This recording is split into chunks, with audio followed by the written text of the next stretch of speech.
تو وہ نا ایک تحریر میرے پاس آئی. تحریر کا ٹائٹل نا بڑا عجیب لگا. جو اس کے اوپر بڑی سرخی تھی، بڑے لفظوں میں لکھا ہوا تھا کہ سائیکل معیشت کا کھلا دشمن ہے.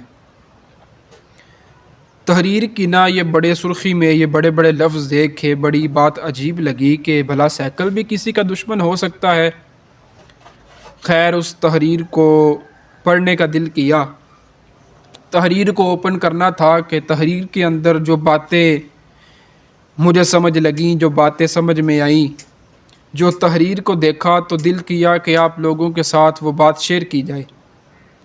تحریر کے اندر لکھا تھا کہ ایک ملٹی نیشنل بینک کا CEO تھا. تو پریس کانفرنس رکھی اس نے.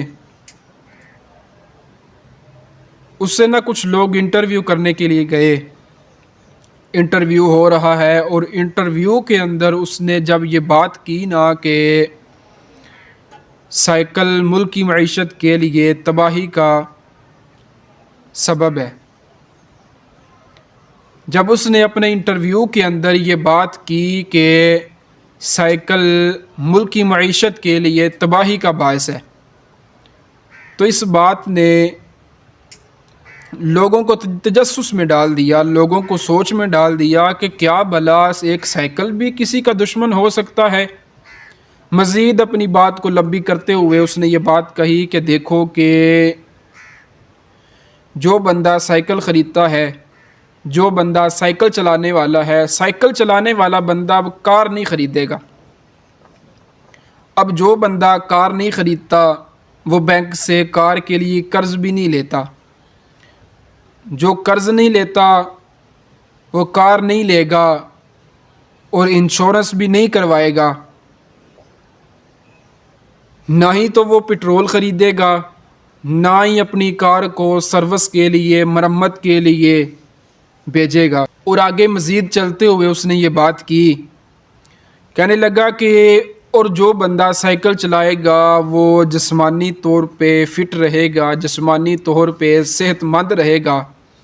جب وہ صحت مند رہے گا تو ڈاکٹر کے چکر بھی لگانے نہیں پڑیں گے، ہاسپٹل کے چکر بھی نہیں لگیں گے، ہسپتال کے اندر بھی آنا جانا کم ہوگا. تو اس کے برعکس جو بندہ امیر ہے، جس کے پاس چند پیسے ہیں، جو کار خریدے گا وہ بینک سے قرض بھی لے گا، انشورنس بھی کروائے گا، پٹرول بھی خریدے گا، پٹرول کے ساتھ اپنی گاڑی کو مرمت کے لیے سروس کروانے کے لیے بھی لائے گا. اور ساتھ میں جب وہ فاسٹ فوڈ کا استعمال کرے گا پھر ڈاکٹروں کا آنا جانا بھی زیادہ ہوگا، ہسپتالوں کے چکر بھی زیادہ ہوں گے. تو جب ایک بندہ کار خریدے گا، قرض لے گا، انشورنس کروائے گا، ڈاکٹروں کے پاس آنا جانا ہوگا، ہسپتالوں کے چکر لگیں گے، اس کے ساتھ ملک کی معیشت کو فائدہ ہوگا. تو بات کرنے کا مقصد یہ ہے، یہ عجیب اور منفرد اور ایک الگ طرح کی تحریر آپ کے سامنے رکھنے کا مقصد یہ ہے کہ جو مجھے اس تحریر سے مجھے بات سمجھ آئی، آپ کے سامنے یہ تحریر رکھی ہے. اگر آپ کو اس تحریر کے اندر کوئی اور بات پتہ چلے، کوئی اور نقطہ ذہن میں آئے تو آپ پلیز میری رہنمائی فرمائیے گا. اس کے اندر جو مجھے بات سمجھ آئی، وہ بات سمجھ میں یہی آئی کہ اس کے اندر غریب کو تذلیل کیا جا رہا ہے، غریب کو دبانے کی کوشش کی گئی کہ جو بندہ غریب ہے، اب غریب ہونا اس کے لیے گناہ بن گیا. اب اس بندے کے لیے غریب ہونا ملک کی معیشت کے لیے نقصان دہ ہو گیا. اور اس نے نا اپنی بات کو مزید آگے بڑھاتے ہوئے نوٹ کے اندر یہ بات لکھوائی. کہنے لگا کہ اور جو بندہ پیدل چلتا ہے، جو چل کے سفر کرتا ہے، وہ اس سے بڑا ملک کی معیشت کا دشمن ہے. اب آپ اندازہ لگائیں کہ ہمارا کلچر، جو انسانوں نے قانون بنائے، جو انسانوں نے قانون بنائے، جس کلچر کا ایجاد انسانوں نے کیا، جس کلچر پہ انسان چلنا چاہتا ہے، وہ کلچر ہمیں کس سائڈ پہ لے کے جا رہا ہے؟ وہ کلچر جو انسانوں نے بنایا، وہ قانون جو ہم انسانوں نے بنائے، وہ اس طرف دعوت دیتے ہیں کہ غریب کو دبایا جائے اور امیر کو اوپر لے کے آیا جائے۔ کیا غریب ہونا اب گناہ ہو گیا؟ کیا غریب ہونا، پیسے کم ہونا اب ملکی معیشت کے دشمنوں میں شمار کیا جائے گا؟ تو میرے عزیزوں، میرے بھائیوں، اس بات کو سمجھیں، اس بات پہ غور کریں کہ ہم نے دنیا کو اختیار کیا، ہم دنیا کی طرف بھاگے، ہم نے انسانوں کو ترجیح دی، ہماری کوشش رہی کہ ہم اس دنیا کے اندر بس جائیں، یہ دنیا ہمارے پاس آ جائے۔ جب ہم نے دنیا کی نا، تو پھر انسانوں نے یہ قانون بنایا کہ غریبوں کو دبایا جائے۔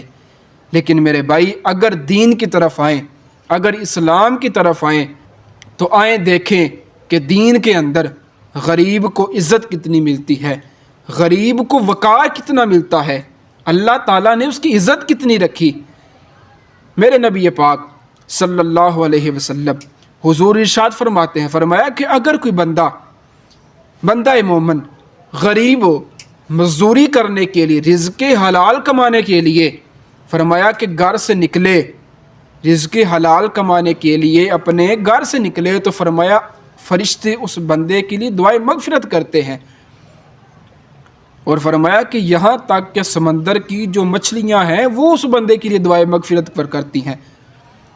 اور پھر فرمایا کہ وہ بندہ جو رزق حلال کمانے کے لیے، حلال کمانے کی نیت سے گھر سے نکلے، پھر رزق کما کے، حلال کما کے، مزدوری کر کے، اپنی اجرت لے کے، اس اجرت کے ساتھ کچھ سامان، کچھ رزق لے کے جب وہ گھر آئے اور کھانا پکے، فرمایا کھانا پکنے کے بعد، اب کھانا پک گیا، کھانا تیار ہے، کھانا پکنے کے بعد فرمایا کہ روٹی کا پہلا لقمہ توڑ کے جب وہ اپنے بچے کے منہ میں ڈالے، تو فرمایا کہ اس بچے کی حلق سے ابھی وہ روٹی کا لقمہ نیچے اترے گا کہ اللہ تعالیٰ اس بندے کی بخشش فرما دے گا۔